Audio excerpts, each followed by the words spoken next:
गौतम जी, हमारे गुरु एच के बैरवा जी, मंच पर बैठे हुए सभी सम्मानित साथीगण और यहाँ बैठे हुए इस देश के भावी भविष्य निर्माण करता हूँ। मैं अपनी बात इस लाइन से शुरू करूंगा कि विज्ञान के इस युग में हमने मूर्खता की पराकाष्ठा को देखा है। पत्थर को दूध पीते हुए और इंसान को पाने के लिए तड़पते हुए देखा है। साथियों, पूरी दुनिया में सिर्फ दो ही विचारधारा है, एक झूठ की है और दूसरी सच की। जहां भी झूठ है वह नफरत है, जहां नफरत है वह कलह है, जहां कलह है वह अवनति है, जहां अवनति है वह हिंसा है और जहां हिंसा है वह विनाश।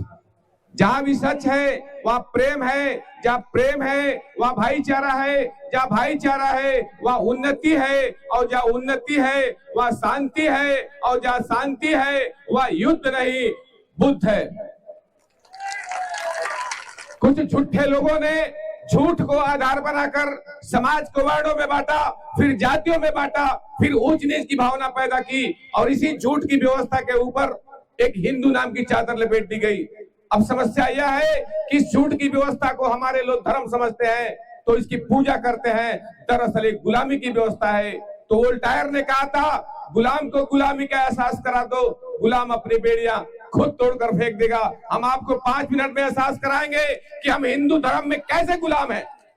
जैसे मैं रेलवे में था तो लोग मुझसे पूछते थे, तुम रेलवे में क्या हो? तो मुझे बताना पड़ता था कि मैं क्लास 1 नहीं हूँ, क्लास 2 नहीं हूँ, क्लास 3 हूँ और क्लास 3 हूँ तो परीक्षा दे करके क्लास 2 बन सकता हूँ, परीक्षा दे करके क्लास 1 बन सकता हूँ। लेकिन जैसे ही मुझे कोई पूछता है तुम किस धर्म में हो, तो मुझे बताना पड़ता था मैं हिंदू धर्म में हूँ। लेकिन जैसे ही मैं बताता था मैं हिंदू हूँ तो लोग पूछते थे कि तुम हिंदू में क्या हो?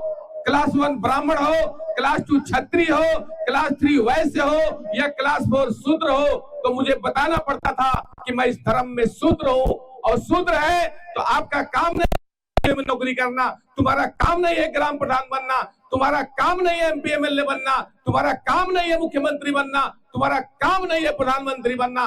तो बताइए, उस धर्म में हमको रहना चाहिए या छोड़ देना चाहिए? जब हमारे गुरुजी बैरवा जी ने मुझे सिस्टम समझाया, मैंने इस धर्म को लात मार दिया। बताइए, जो धर्म आपको नीच कहता है उस धर्म में हमको रहना चाहिए कि नहीं रहना चाहिए? कितने लोग तैयार है इस धर्म को लात मारने के लिए?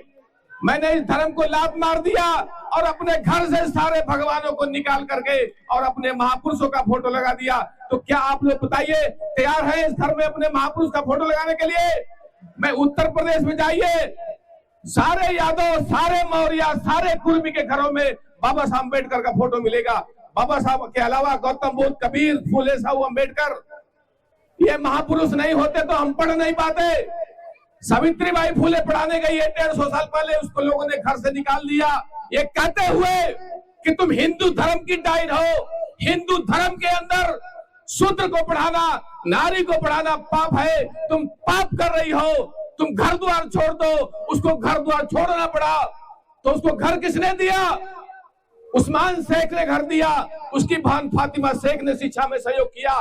तब जाकर के यहाँ महिलाएं जो बैठी है वो पढ़ पाई है, तब जाके बाबा साहब अम्बेडकर पढ़ पाए, तब जाकर के भारत का संविधान बनता है, तब जाकर के हमारे लोगों को नौकरी मिलती है, तब जाके बुद्ध विहार बनता है, तब जाकर के हमारी SC ST यूनियन बनती है, OBC यूनियन बनती है। तो बताइए, उस संविधान की शपथ आप लोग ले गए यहाँ से, जो संविधान हमको मनुष्य कहता है, जो संविधान कहता है मानव मानव एक समान, जो संविधान कहता है फ्रीडम ऑफ व्यवसाय। अगर तुम पहले भैंस चराते थे, भेड़ चराते थे, चमड़े का काम करते थे, सब्जी उगाते थे, वो सारा काम धाम छोड़ करके तुम MP बनो, MLA बनो, मुख्यमंत्री बनो, प्रधानमंत्री बनो। बताइए, इस संविधान का सम्मान होना चाहिए कि नहीं होना चाहिए? इस संविधान को जिन लोगों ने स्थापित किया है उन महापुरुषों का घर में फोटो लगाएंगे कि नहीं लगाएंगे? सारे लोग लेके जाइए, पैसा नहीं हो, हमको जो पेंशन मिलती है मैं उस वक्त दान कर दूंगा आपके लिए। मैं पूरे उत्तर भारत, उत्तर प्रदेश, मध्य प्रदेश, राजस्थान, कल मैं भरूच में गया था, सारे गुजराती लोगों ने संविधान की शपथ ली। तो सारे लोग खड़े हो जाइए, मैं सावित्रीबाई फूले के ऊपर एक कविता बना के आपको समापन करूंगा। सावित्रीबाई फूले शिक्षा की देवी है, लेकिन सारे स्कूलों में जाइए, किसका फोटो लगा हुआ है? सभी सरस्वती का फोटो लगा है, लेकिन हमारे लोग जो स्कूल कॉलेज बनवा रहे हैं, मैं उनसे निवेदन करूंगा आप सरस्वती के जगह सावित्रीबाई फुले का फोटो लगाइए, क्योंकि वो असली देवी है। तो मैंने कविता बनाई, दर्द मालूम का सुनाएगा कौन, इनकी आवाज उठाएगा कौन, जब अखबार ही नोट छापने लगे तो वतन की हकीकत बताएगा कौन, सावित्रीबाई फुले को बताएगा कौन, असली सरस्वती के रूप में से पुजवाएगा कौन, अंग्रेज थे ही इस देश के भाग्य विधाता, ये असली बात बताएगा कौन। अंग्रेज नहीं आते तो हम लोग पढ़ नहीं पाते, ये संविधान नहीं बनता, और आज हम यह भाषण नहीं दे पाते। इसलिए सारे लोग खड़े हो जाइए, सब लोग संविधान की शपथ लेंगे। हम लोग शादी विवाह गृह प्रवेश, कोई मर गया हो, सारे लोग खुद कर ले रहे हैं। कोई उस पाखंडी को नहीं बुलाता जो हमको जातियों में बांट दिया। ये जातीय वायरस है, मोबाइल में वायरस आता है, मोबाइल हैंग हो जाता है। उसी तरह बचपन में हमें बता दिया तुम आहिर हो, चमार हो, धोबी हो, पासी हो, हमारा दिमाग हैंग हो गया। ये पूरा वायरस है, इसलिए हम लोगों ने मीटिंग यहाँ लिया। तो सारे लोग दाहिना हाथ रखिए, मैं जैसा ऐसा बोलूंगा वैसा वैसा आप लोग बोलिएगा, बोल सके। हम भारत के लोग भारत को एक प्रभुत्व संपन्न, समाजवादी, धर्मनिरपेक्ष, लोकतंत्रात्मक गणराज्य बनाने के लिए तथा उसके समस्त नागरिकों को सामाजिक, आर्थिक, राजनीतिक न्याय, विचार, अभिव्यक्ति, विश्वास, धर्म, उपासना की स्वतंत्रता, प्रतिष्ठा, अवसर की समता प्राप्त कराने के लिए तथा उन सब में व्यक्ति की गरिमा और राष्ट्र की एकता सुनिश्चित करने वाली बंधुता को बढ़ाने के लिए दृढ़ संकल्प होकर इस संविधान सभा में आज तारीख 26 नवंबर 1949 ईस्वी को एतद द्वारा इस संविधान को अंगीकृत, अधिनियमित और आत्मार्पित करते हैं। जय लोकतंत्र, जय संविधान, जय भारत। अरे वो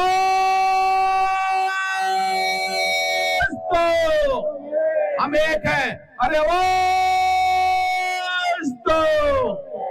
अरे वो। धन्यवाद। आप लोगों को भूख लग गई होगी, अब आप खा सकते हैं। बहुत बहुत साधुवाद।